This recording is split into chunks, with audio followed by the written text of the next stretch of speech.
नमस्कार, स्वागत है आप सभी का। इन दिनों दरअसल सोशल मीडिया के दौर में और खास तौर पर अगर फिल्मी प्लेटफॉर्म्स की बात करें तो इंटरेस्टिंग टाइटल्स के साथ फिल्म्स आ रही हैं और ऐसी एक इंटरेस्टिंग फिल्म के बारे में आज हम बातचीत करने वाले हैं, हीर एक्सप्रेस। अब ये टाइटल दरअसल इस फिल्म का क्यों पड़ा, कैसे पड़ा और इसका रेलेवेंस क्या है, जानने के लिए हमारे साथ दो खास मेहमान हैं। देविता, बहुत बहुत स्वागत है आपका। आशुतोष जी, आपका भी बहुत बहुत स्वागत है। सबसे पहले तो टाइटल बेहद इंटरेस्टिंग है, हीर एक्सप्रेस। क्यों नाम रखा गया है? शायद आप हीर वालिया का किरदार निभा रही है, एक वजह तो ये, लेकिन एक्सप्रेस क्यों जुड़ गया भाई? तो एक्सप्रेस का मतलब ये है कि हीर के जितने भी एक्सप्रेशंस हैं वो इस फिल्म में दिख रहे हैं, उसकी जितनी भी कैरेक्टरिस्टिक्स हैं, उसके जितने भी ट्रेट्स हैं और the speed of how she does everything is the relevance of Heer express. ये है। और आशुतोष जी, आपके अकॉर्डिंग इस टाइटल को जस्टिफाई किया गया है पूरी पिक्चर में? बिल्कुल। इसमें क्या है कि ये बड़ी इमोशनल फिल्म है नया और परिवार प्रधान फिल्म है। कि अक्सर होता क्या है कि हम परिवार के साथ बाजार में तो चले जाते हैं लेकिन परिवार के साथ परिवार में नहीं आ पाते हैं। तो ये जो फिल्म की पूरी कवायद है और जो पूरी कहानी है वो आपको परिवार में लाने वाली कहानी है। तो इसको भावना प्रधान फिल्म ना कह के मैं ये कहूंगा कि भाव प्रधान फिल्म है। भाव प्रधान फिल्म है। तो जिसमें आपको ये समझ में आता है किसी एक किरदार के कारण कि उसके जीवन में, खास करके इसमें अगर आप देखेंगे कि जो बच्चे होते हैं, कभी कभी हम उनको विश्वास देते हैं लेकिन उनको असफल होने की स्वतंत्रता नहीं देते, और कभी कभी हम उन्हें असफल होने की स्वतंत्रता तो देते हैं लेकिन विश्वास नहीं देते। तो इनमें से दोनों में से भी कोई एक चीज अगर गड़बड़ होती है तो फिर वो बच्चे अपने जीवन में कहीं ना कहीं सफल होने के बाद भी अपने आप को बड़ा दुखी महसूस करते हैं। चूंकि ये दोनों चीजें इस फिल्म के अंदर हैं और माइलेज का काम करती हैं उस हीर के, उस किरदार के लिए, तो इसलिए असफलताओं के बाद भी वो कैसे निरंतर प्रसन्न रहते हुए अपने उस फाइनल टारगेट को अचीव करती है जो उसके जीवन में उसका स्वप्न है, और कैसे पूरा का पूरा परिवार उसके साथ जुड़ा रहता है। क्योंकि जनरली इसमें जो बताया गया है वो यही है कि हम बाहर से तो हमें अप्रिसिएशन बहुत मिल जाता है लेकिन परिवार से हमें अप्रिसिएशन और एक्नॉलेजमेंट और ट्रस्ट नहीं मिलता है, और कहीं ना कहीं हमारी असफलता के मूल में वही होता है। यहाँ पे हीर के पास परिवार का जो ट्रस्ट है, परिवार का जो एप्रिसिएशन है, परिवार की जो लिबर्टी है, फ्रीडम है, वो सारी की सारे इसके जीवन में है। और यही कारण रही कि ये जो कहानी हम पंजाब के गांव से शुरू करके और हम लंदन तक ले जा रहे हैं उसको, और कैसे वो अनफोल्ड होती है। तो आपका काफी कैरेक्टर इन्होंने बता दिया है, आप उससे कितना किरदार से रिलेट कर पाएं? क्योंकि जाहिर तौर पर एक न्यू कमर के तौर पर इतने स्टॉलवर्थ के साथ काम करना आसान नहीं होता है। और ये एक इंटिमिडेशन का पॉइंट था, आप इंटिमिडेट हुई क्योंकि आशुतोष जी आपके साथ काम कर रहे थे, आप बहुत कुछ सीखने को मिला, it was like a learning curve for you? It was actually a university for me because every day on the set and every day that we were not even shooting, जब हम सिर्फ रीडिंग कर रहे थे और सिर्फ scene के बारे में डिस्कस कर रहे थे, I was learning in those moments as well.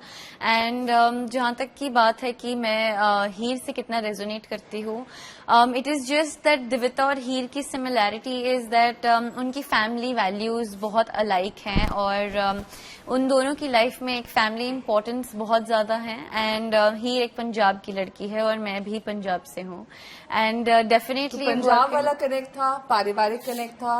ये बता रहे हैं कि जर्नी पंजाब से लंदन तक है, ऑब्वियसली आप वेल ट्रैवल्ड होंगी, तो ये सब चीजें एक कॉमन पॉइंट्स होती हैं क्योंकि अगर आपकी परवरिश एक सर्टेन तरीके से हुई है तो आप फिल्म से काफी हद तक रिलेट भी कर पाते हैं। लेकिन देविता, कई बार जैसे कि प्रोमोज में भी हमने देखा आप घुड़सवारी करती हुई दिखाई दे रही हैं, आप you are riding a horse, तो कई चैलेंजेस भी होते हैं जो as a, I will not say as a woman but as any character you are playing, कई बार थोड़े से टफ होते हैं कि आपको एक फोबिया होता है कि कैसे I will ride a horse. क्या वो चैलेंजिंग मोमेंट्स आप बता पाएंगे क्या थे इस फिल्म में? तो सबसे बड़ा चैलेंज तो मेरे लिए हॉर्स राइडिंग ही था। And for someone like me जिसने कभी स्पोर्ट्स नहीं खेला, उसने सीधा इक्वेस्टेरियन स्पोर्ट्स से स्टार्ट किया which is a horse riding, and it was challenging. मैं कहीं बार गिरी, बट जो मेरे कोच थे उन्होंने कभी भी he never rush to me कि ओ जल्दी से उठो या मैं तुम्हें हेल्प करता हूँ। एंड आई थिंक उस टाइम भी एक मेरे लिए लाइफ लेसन ही था to never give up. And जब भी you think you are failing, you are actually teaching yourself and life is teaching you. And इसके अलावा I didn't know that shooting में इतनी मेहनत लगती है और you don't get the break that you want. The whole team is waiting for you. आपको you have to be on your toes, you have to be aware. Ashutosh ji time पे पहुंच रही थी सेट्स पे, क्योंकि कई इनको बार तो पहुंचना ही पड़ेगा. ये तो दूसरी फिल्म से पता लगेगा कि पाबंद है कि नहीं. पाबंद ही नहीं. इस फिल्म में पाबंद थी. इसमें तो पाबंद है. लड़की बहुत सॉर्टेड है और बहुत ऑर्गेनाइज्ड है, अनुशासित लड़की है. और सबसे अच्छी बात यह है कि जनरली हम और आप आज के दौर में देखते हैं तो मेल ओरिएंटेड फिल्में होती हैं, फीमेल ओरिएंटेड कम होती हैं. उसमें फीमेल ओरिएंटेड फिल्म अगर बनती है तो उसमें आप किसी स्थापित अभिनेत्री को लेते हैं. ये एक अपना उमेश शुक्ला का ये बड़ा चैलेंजिंग डिसीजन मैं कहूंगा कि एक विमेन सेंट्रिक फिल्म में एक बिल्कुल फ्रेश नई बच्ची को कास्ट कर देना. जबकि उमेश शुक्ला जो हैं अगर देखा जाए तो उन्होंने ओ माई गॉड 1 बनाई है, 102 नॉट आउट बनाई है. तो वो वेल एस्टेब्लिश फिल्म निर्देशक हैं. तो अगर चाहते, लेकिन उनका ये मानना था कि इसमें बिल्कुल एक ऐसी अभिनेत्री, एक ऐसी लड़की चाहिए जिसके ना हम काम को जानते हैं और जिसकी ना हम शक्ल से परिचित हो. तो अब आपका काम ही आपकी शक्ल बन जाए. अब वो थोड़ा सा ट्रेंड बदला भी है. सैयारा ने ये ट्रेंड सेट किया है. 2 कंप्लीटली न्यू कमर्स और नए फ्रेश फेसेस. बॉक्स ऑफिस पे धमाल मचाया उस फिल्म ने, उसके गानों ने.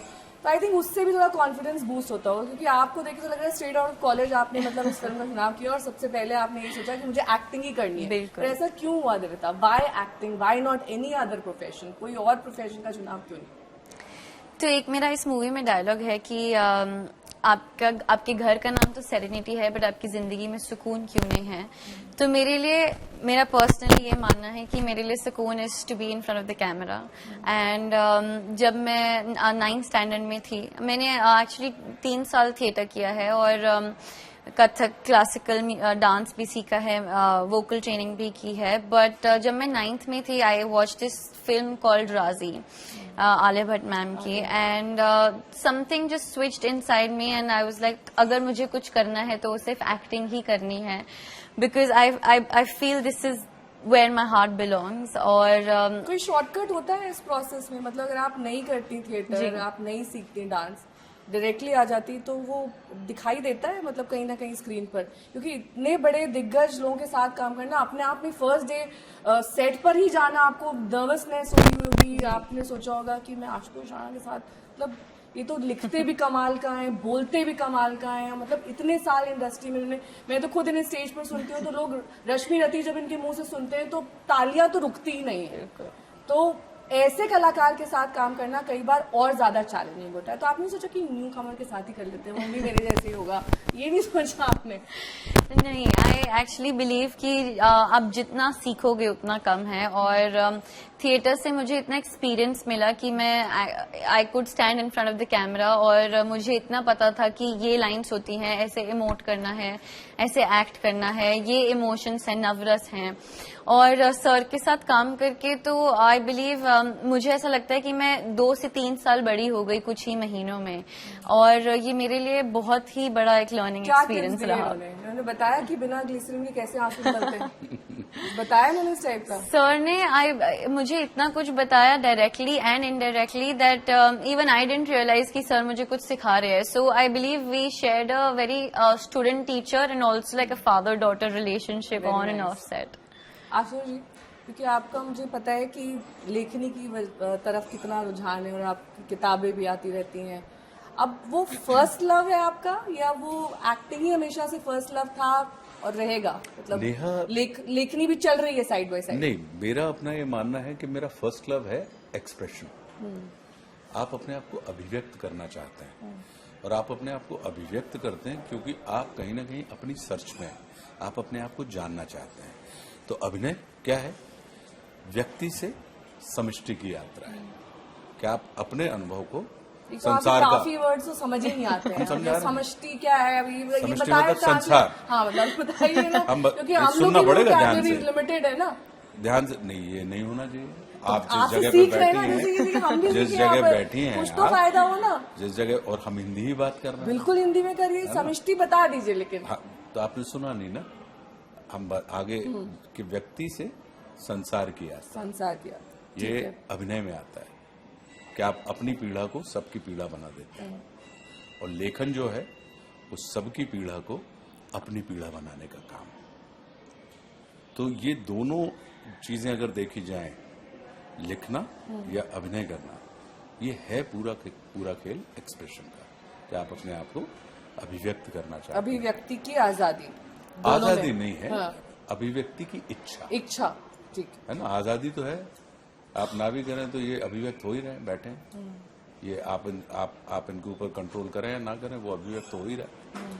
तो आजादी तो सबके पास है, लेकिन इच्छा, कि आपके अंदर इच्छा है। तो मेरा अपना ये मानना है कि मेरा जो एजुकेशन भी अभिनय है, पैशन भी अभिनय है, और प्रोफेशन भी अभिनय है। साथ में उसमें लिखना, कि जब आप लिखना भी करते हैं तो कहीं ना कहीं आप अपने आप को या जगत को, संसार को और आप जानने में थोड़ी सहूलियत होती है। सहूलियत होती है। लेकिन आशुतोष जी, कई बार आप किसी डायलॉग से अगर रिलेट नहीं कर पाते, आपको लगता है बड़े हल्के शब्द हैं, ये इम्प्रोवाइज करते हैं आप उन शब्दों को? करते हैं, लेकिन फिर मेरा ये मानना होता है कि इन्होंने पैसे ही हमको इसलिए दिए हैं कि जो अगर आप कन्विंस नहीं है तो उसको कन्विंसिंग तरीके से लिबर्टी तो होती होगी ना, नहीं, सीनियर कलाकार वही मैंने कहा हाँ। कि लिबर्टी तो होती है, देते हैं, लेकिन अगर कभी कभी ऐसा होता है कि आप किसी सीन से ही इत्तेफाक नहीं रखना। हाँ, मतलब वो भी मेरा एक प्रश्न था, अगला था कि आप सीन से ही इत्तेफाक नहीं रखते हैं, लेकिन फिर आपको एक मोटिवेशन होता है कि इन्होंने आपको पैसे ही इसलिए दिए हैं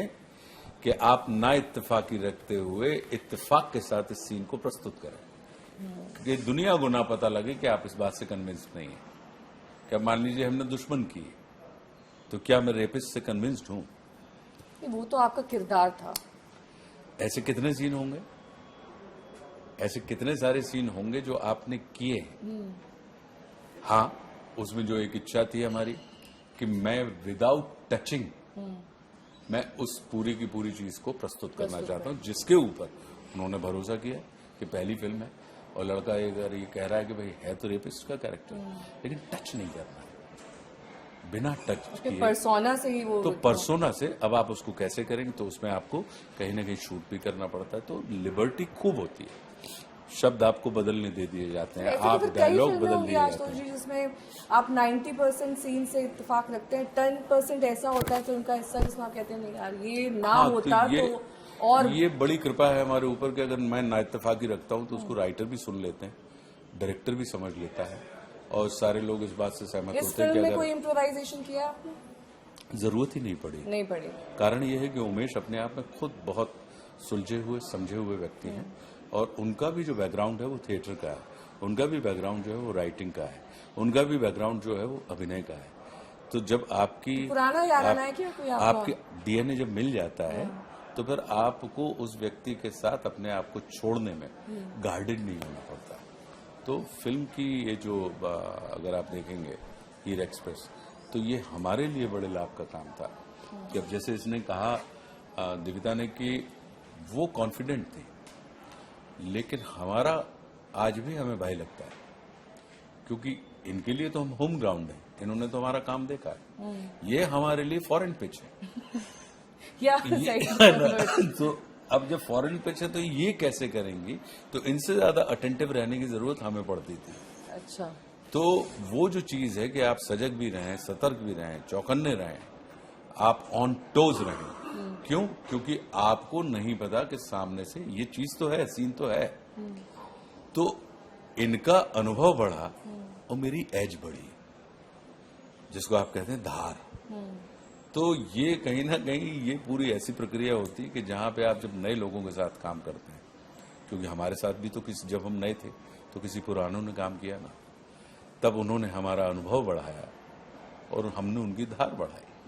फॉरेन पिच में भी कई बार चौके छक्के लग जाते हैं लग जाते हैं देवता। लेकिन जब आप फिल्म का फर्स्ट रश देख रही थी, फर्स्ट बार जब आपने फिल्म को देखा, आपको भी लगा होगा कोई ऐसा सीन जिसमें मैं और इम्प्रोवाइज कर सकती थी, काश मैंने ऐसा किया होता, एक से एक्सप्रेशन दिए होते, या ये चीज मैं बेहतर कर सकती थी? आपको लगा ऐसा, या आपको लगा नहीं आई एम सेटिस्फाइड, मेरा काम एकदम ठीक है और इसमें कहीं कोई परफेक्शन की अब जरूरत नहीं है, I am the best?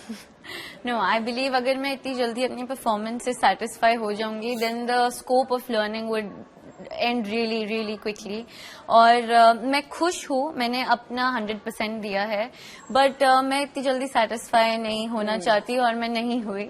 And I definitely feel that there is a scope of improvement and I believe कि हमेशा ही रहेगी, बिकॉज मैंने इस मूवी में काम करते करते इतना कुछ सीखा और मुझे ऐसा लगता है अब जब मैं वो फिल्म देखूंगी तो मैं अपने आप को देखकर भी और सीखूंगी। And I am sure in the next coming projects it will just keep on going on.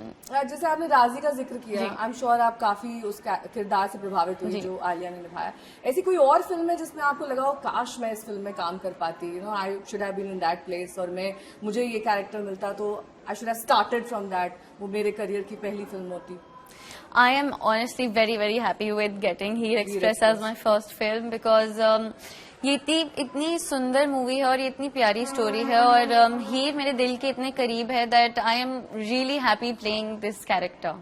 ये जो नेपो किड का आजकल एक नया लिंगो चला है जी, इससे आप कितना रिलेट कर पाती हैं? क्योंकि सब जगह कहा जाता है ये नेपो किड्स हैं इसलिए इनको काम मिल गया, इनको इसलिए ज्यादा प्रमोशन मिल गया, इनके पास तो बैकिंग है। अब जैसे अभी हाल फिलहाल की जो मैंने एग्जांपल दिया सैयारा में, again that same example was given, आपको भी ये सुनने को मिलता है? ये मुझे ऑफ कोर्स डेफिनेटली सुनने को मिलता है, बट मेरा इस पे ये मानना है दैट जैसा सर ने भी अभी कहा था दैट आपको पहला मौका तो मिल जाएगा बट उसके बाद आपने ही अपने आप को प्रूव करना है। लोग आप पे एक बेट खेल लेंगे but to play in the you know coming grounds and to play in the next films it is all based on your hard work, it's all based on your talent and that's what I truly believe। आशु जी, क्योंकि आप बहुत सालों से इस industry में, एक trend change हुआ है, अब यूट्यूबर्स, सोशल मीडिया, इन्फ्लुएंसर्स, इनका बहुत बड़ा योगदान है। टीवी को अब आप कितना बड़ा मानते हैं फॉर प्रमोशंस, खासतौर पर इंटरव्यूज के लिए, या फिर आप भी ये मानते हैं कि अगर हम इन्फ्लुएंसर्स को, यूट्यूबर्स को इंटरव्यू देंगे तो वो ज्यादा प्रमोट हो सकेगा, ज्यादा लोगों तक पहुंचेगा? आपका नजरिया क्या है? मेरा नजरिया ये है कि हर प्लेटफॉर्म की अपनी महत्ता है।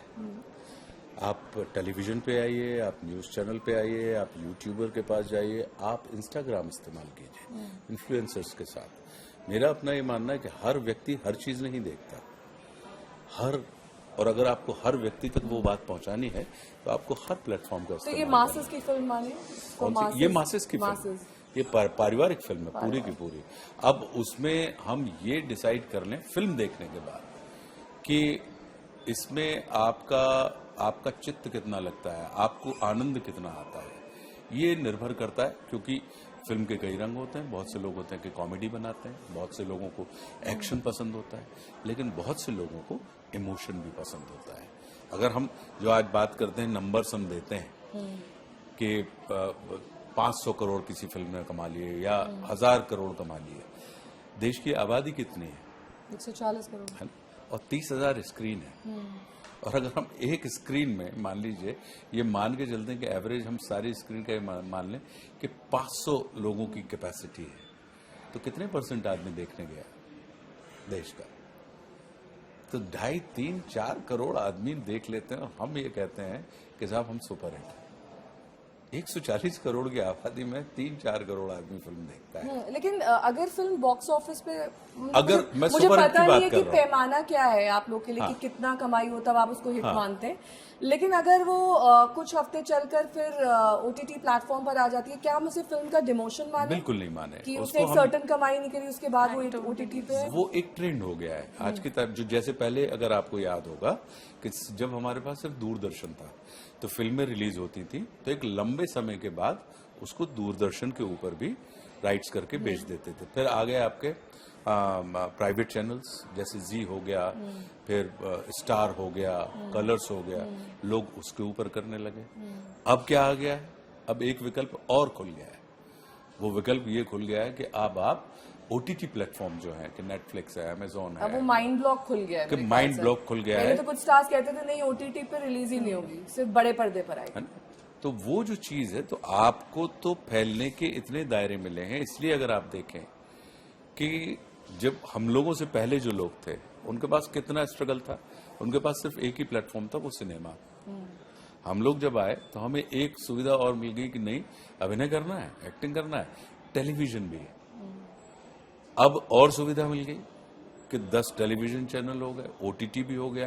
अब इसके अलावा भी अगर आपके टैलेंट को आपको कहीं अवसर नहीं मिल रहा है तो YouTube है आपके पास, आप इन्फ्लुएंसर के तौर जनरेशन है पे ना, तो इन्फ्लुएंसर के तौर पे आप अपने आप इन्फ्लुएंसर्स को मतलब कई के तो नाम ही नहीं पता होते हैं, but they are so popular, उनकी इतनी, और आप भी ये मानेंगी देविता कि आज के युग में, आज की जनरेशन में कई ऐसे इंटरव्यूज हैं जो सिर्फ उन्हीं प्लेटफॉर्म से वायरल हो रहे हैं और उनकी एक अलग ही Audience फॉलोइंग है, उनकी एक अलग ऑडियंस है। आपको आई एम श्योर जब आप अलग जगह पर प्रमोशन करने जाएंगी तो वहाँ के आप डिफरेंट तरीके से जवाब देंगी, विल बी मोर विटी, मोर मतलब, क्योंकि सिंस आप एक न्यूज एंकर के साथ बैठी हैं तो आप अलग तरीके से जवाब देना चाहती हैं, या फिर it will be the same pattern? मैं ये सिर्फ ये जानना चाहती हूँ। No, I will be the same because अगर मैं सच बोलूँ तो this is who I really am and this is how I think and this is what I believe for the movie, for me, about Heer, about Sir. This is exactly who I am. तो अगर मैं किसी influencer के साथ तो ऐसे interview सवाल दूंगी, पूछते हैं ना, ये आपने क्रीम कलर का कुर्ता क्यों पहना है, बड़ा ही डल है, कुछ बेटर मतलब लाल पीला कुछ ऐसा पहनती देविता, मतलब they come up with very unusual Random questions, yes. Which is not the routine line Right. जैसे पहले होते थे जिस ढर्रे पर फिल्मी, वो उनका स्टाइल नहीं है। Right. उनको तो एक चाहिए कोई चीज which goes viral and Devita will suddenly become so popular before even the movie launches. Right. तो वो आप मैं उसी से इसमें रिलेट बीच में करके रोक के आपसे एक चीज पूछ रहा हूँ, मुझे एक आध इन्फ्लुएंसर का नाम बताइए ना जो आज से 2 साल बाद याद रहेगा। और ऐसे न्यूज मेरा भी यही एंकर्स, मानना है, लेकिन न्यूज एंकर्स ट्रेंड जो वही है सर। नहीं, बात फैशन जल्दी जल्दी बदलता है, संस्कृति देर से बदलती है और सभ्यताएं बदलती नहीं है, धसकती है। ठीक है, तो आप फैशन जिसको आप ट्रेंड की हम बात करते हैं, तो संसार जो है अगर आप लॉन्ग लास्टिंग होना चाहते हैं, अगर आपको मेमोरी में रहना है और हर आदमी मेमोरी में रहना चाहता है, तो आपको इंस्टेंट सक्सेस तो मिल जाएगी या पॉपुलैरिटी, लेकिन पॉपुलैरिटी का लेकिन long run संबंध, में आप lasting रहेंगे। पॉपुलैरिटी का संबंध आपके अमर होने से नहीं है। अमर होने से मतलब लॉन्ग लास्टिंग होने से, स्किलफुल होने से नहीं है, क्योंकि पॉपुलैरिटी तो आज की तारीख में प्रसिद्ध होना और सिद्ध होना 2 अलग अलग चीजें हैं। तो प्रसिद्धि आपको चाहिए थी, आपने प्राप्त कर ली, उस प्रसिद्धि के बाद आपको सिद्धि भी चाहिए होती है।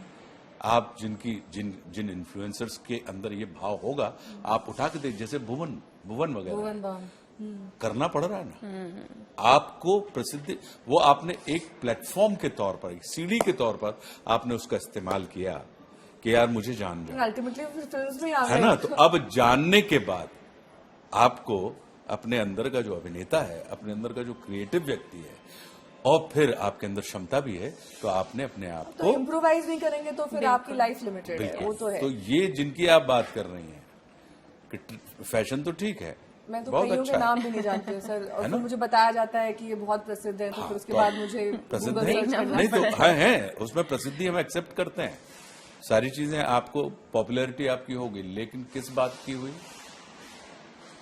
आप वायरल हो रहे हैं वायरल।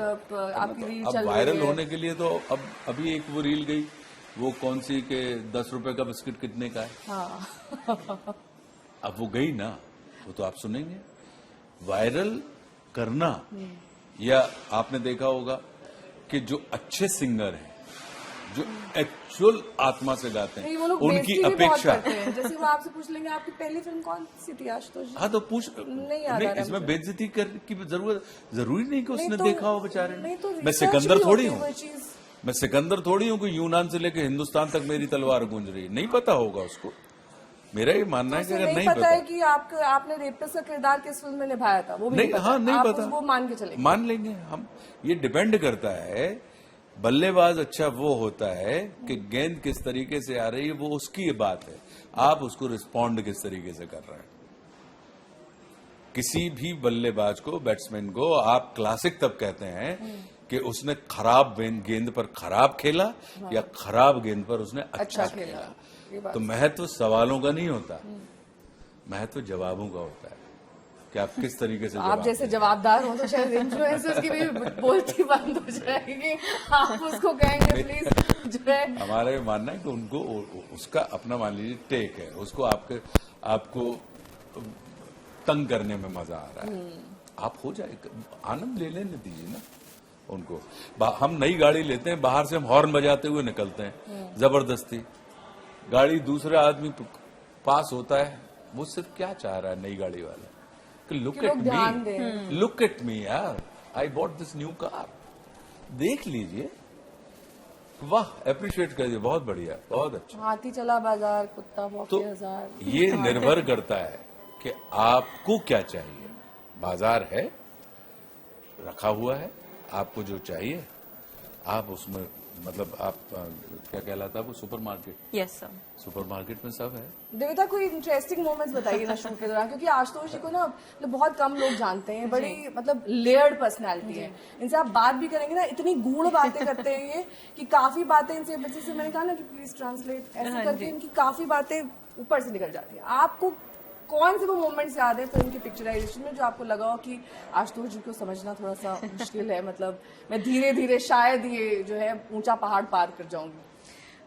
ऐसे बहुत सारे सीन्स है, बट अगर कोई एक सीन मुझे आपको बताना हो तो ये होगा कि हम एक ड्रीम सीक्वेंस शूट कर रहे थे और वो 2 पेजेस का मोनोलॉग था एंड आशुतोष सर और मेरा साथ में सीन था एक, और वो जो सीन था वो दिविता और हीर से बहुत ऑपोजिट था। लाइक उसमें मुझे चिल्लाना था, रोना था, गुस्सा करना था, और वो भी आशुतोष सर के साथ और सर पे।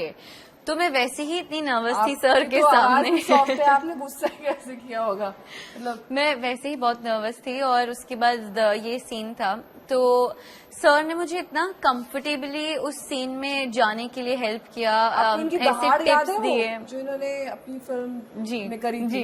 जी वो आइकॉनिक है, मतलब उसका कोई वॉल्यूम लेवल्स मैच नहीं कर सकता है। No, but I really want to say that even though Sir was one of the scariest villains, but मेरा personal experience says that he is one of the kindest and one of the most polite people that I've ever come across, and I'm really grateful that मेरी पहली ही film में मुझे sir के साथ काम करने का मौका मिला।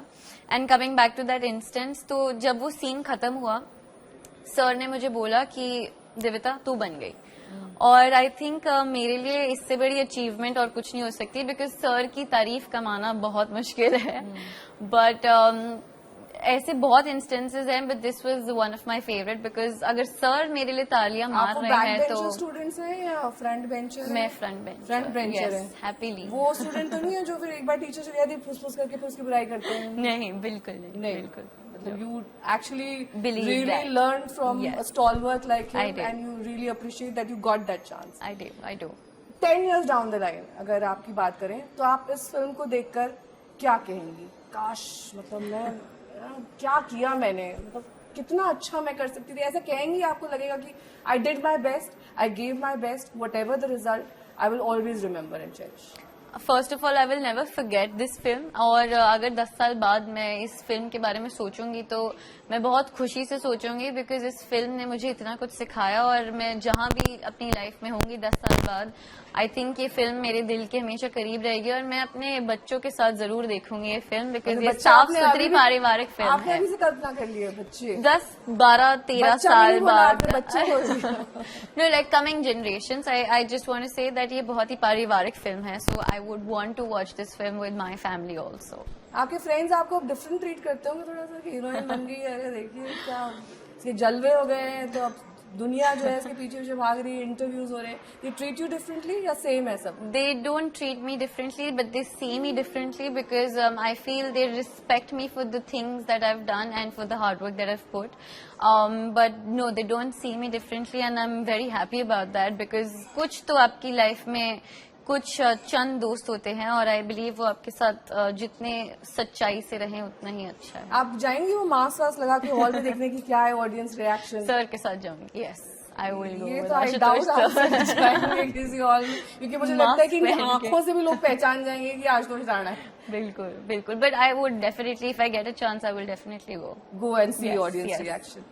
तो बहुत बहुत शुक्रिया एंड ऑल द बेस्ट आपकी इस आगामी फिल्म के लिए। हीर एक्सप्रेस की तरह ये बॉक्स ऑफिस पर दौड़े, यही हमारी शुभकामनाएं आपके साथ। तो स्टारकास्ट हीर एक्सप्रेस की हमारे साथ थी, और उम्मीद करते हैं कि इनकी फिल्म भी अच्छा करे, और इस तरह का जो नया नाम और जो नया कॉन्सेप्ट और जो पारिवारिक एक एंगल इस फिल्म में दिया गया है, वो अभी भी कई ऑडियंसेस के साथ काफी ज्यादा असिमुलेट करता है, और वो मुझे लगता है कि एक दूसरे से हम सीखते भी हैं और जानते हैं और समझते हैं कि हम कैसे परिवेश में, कैसे माहौल में बड़े हो रहे हैं, कैसे हमारी फैमिली वैल्यूज आज भी कई लोगों में इंटैक्ट है और उनके साथ उनके आगे आने वाले जीवन में उनके काम आती है। बहुत बहुत शुक्रिया आप दोनों का।